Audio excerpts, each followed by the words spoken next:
আমার এখানকার ভালো কাজগুলো পশ্চিমবঙ্গের দর্শকেরা দেখুক। শুধুমাত্র তাণ্ডব নয়, মানে আমার আরো অনেক, আমি যেমন ডুব সাঁতার করেছি শাকিল ভাইয়ের প্রযোজনা প্রতিষ্ঠান থেকে, সেটা ছিল, সরি ডুব সাঁতার তো না, আমার করেছি পেয়ারা সুবাস।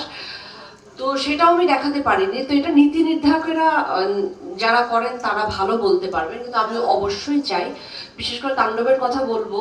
আর এজন্যই বলবো যে ভীষণ, একটু বলেই দিই, গল্প নির্ভর ছবি। এই ছবির আরেকজন হিরো কিন্তু গল্প।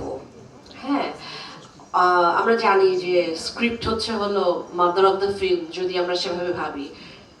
অসম্ভব স্ট্রং একটা গল্পের একটি ছবি আপনারা দেখতে যাচ্ছেন, যেটার সঙ্গে আসলে যে সেই সালমান খানের ছবি বা এটার ছবি ওটার ছবি, গল্পের ছবি, অনেক কিছুর যতই মিল খুঁজবার চেষ্টা করেন, সেটা কোনো দিক দিয়ে আমার মনে হয় না আপনারা পাবেন। হয়তো আপাত দৃষ্টিতে লুক অ্যান্ড ফিল মনে হতে পারে, কিন্তু আসলে পাওয়া যাবে না। আর আমি চাইবো অবশ্যই আমার ছবি অবশ্যই হলে গিয়ে দেখুক। ইতোমধ্যেই আমি খুব ভালো বাস পাচ্ছি, আমার পশ্চিমবাংলা দর্শকেরা বলছেন যে আমরা দেখতে চাই ছবিটি। এটা নিশ্চয়ই, যেহেতু শাকিল ভাই সামনে আছেন, উনি উদ্যোগ নিলে নিশ্চয়ই উনি এটা করতে পারবেন, যেন বেশি অডিয়েন্সের কাছে পৌঁছে, আমি আশা